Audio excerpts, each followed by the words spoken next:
আমরা দিঘালিয়া ভিতরে গভীর জঙ্গলে আমরা 5300 আনুমানিক গাঁজা গাছ ধ্বংস করি রাত্রিবেলা। কবে নাগাদ এই গাঁজা বিরোধী অভিযান আপনারা শুরু করেন এবং কতদিন পর্যন্ত, বিশেষ করে এখন যে চারা পর্যায়ে আছে, এই অভিযানটা চলবে? আমাদের অভিযান প্রায় 1-1.5 মাস ধরে এবং কন্টিনিউ চলছে এবং চলবে। গ্রেফতার উপর কাউকে গ্রেফতার করা এখনো পর্যন্ত কাউকে আমরা এরকম গ্রেফতার করিনি।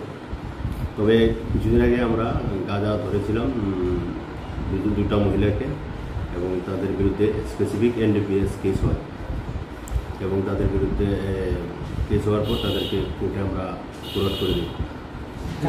গাঁজার যে বাগানগুলি বা নার্সারিগুলি, সেগুলি সাধারণত কী ধরনের লোকেশনে আপনারা পাচ্ছেন?